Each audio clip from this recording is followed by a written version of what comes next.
প্রিয় দর্শক বন্ধুরা, এই মুহূর্তে শিক্ষক নিয়োগ প্রক্রিয়াকে কেন্দ্র করে নির্বাচন পরবর্তী সময়ে কিছু চাঞ্চল্যকর খবর আপডেট উঠে আসছে সিরিয়াস টপিকের ওপরে। তাই এই আর্জেন্ট ভিডিওটা কিন্তু ক্রিয়েট করতেই হচ্ছে।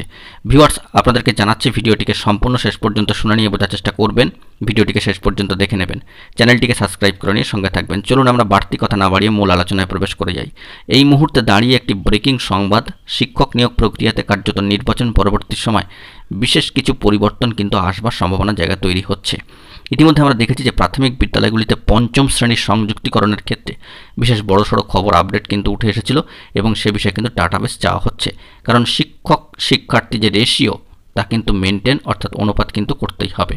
তাই পঞ্চম শ্রেণীর সংযুক্তিকরণের ক্ষেত্রে ইতিমধ্যেই আমরা একাধিকবার যে কোর্ট কেস, তাছাড়া রাস্তায় আন্দোলন, ডেপুটেশন কর্মসূচি সবকিছুই কিন্তু চলেছে এবং ডাটাবেস সংগ্রহের একটা কাজ চলছে। পঞ্চম শ্রেণীর সংযুক্তিকরণের ক্ষেত্রে বেশ কিছু সুবিধাও কিন্তু রয়েছে। প্রাথমিক শিক্ষা পর্ষদ বর্তমানে নিয়োগ প্রক্রিয়াগুলিকে অগ্রগতি ঘটানোর জন্য কিন্তু ইতিমধ্যেই তৎপর হচ্ছে, কারণ ভোট পর্ব ইতিমধ্যেই সমাপ্ত হয়েছে, নির্বাচনের ফলাফলও চলে এসেছে। কোড অফ কন্ডাক্ট উঠলেই অর্থাৎ 10 তারিখের পরবর্তী সময় ভালো খবর আসার সম্ভাবনার জায়গা কিন্তু একটু একটু করে তৈরি হবে।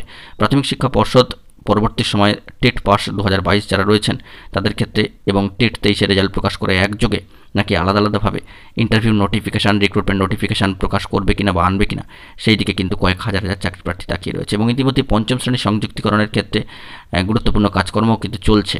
সব মিলিয়ে বলা যেতে পারে যে প্রাথমিক রিক্রুটমেন্টগুলির ক্ষেত্রে একটা ব্যাপক তোড়জোড়ের জায়গা কিন্তু তৈরি হচ্ছে এবং মহামান্য কলকাতা হাইকোর্টে একাধিক মামলা রয়েছে শিক্ষক নিয়োগ সংক্রান্ত। সেই সমস্ত জটগুলো ধাপে ধাপে কাটুক, চাকরি প্রার্থীরা কিন্তু সেই দিকেই তাকিয়ে রয়েছেন এবং বিভিন্ন মঞ্চের তরফ থেকে, চাকরি প্রার্থী মঞ্চের তরফ থেকে এই বার্তাই রাখা হচ্ছে যে রাজ্য সরকার এই বিষয়ে হস্তক্ষেপ করুক, দ্রুত কোর্টের জট কাটিয়ে, মামলার জট কাটিয়ে চাকরি প্রার্থীদের নিয়োগদান করুক। তাই নির্বাচন পরবর্তী সময়ে শিক্ষক নিয়োগ প্রক্রিয়াগুলিতে এবার নানান ধরনের পজিটিভ বুস্ট আপ আসবে কিনা বা বুস্ট আপ করা হবে কিনা সেই দিকে তাকিয়ে রয়েছে সকলেই। অবশ্যই এ বিষয়ে অফিসিয়ালি মারফত কোনো খবর আপডেট কিংবা কোনো নোটিফিকেশান চলে এলে সবটাই কিন্তু প্রোভাইড করবো। আপাতত সামাজিক গণমাধ্যমের সূত্র ধরে এই মুহূর্তে যে ব্রেকিং সংবাদটি উঠে আসলো তার সবটাই কিন্তু প্রোভাইড করলাম। দেখা যাক পরবর্তী ক্ষেত্রে কি খবর আপডেট উঠে আসে। অবশ্যই এ বিষয়ে তথ্য পেলে সবটাই প্রোভাইড করব। বন্ধুরা, এখন এটুকুই, সকলে ভালো থাকবেন, ধন্যবাদ।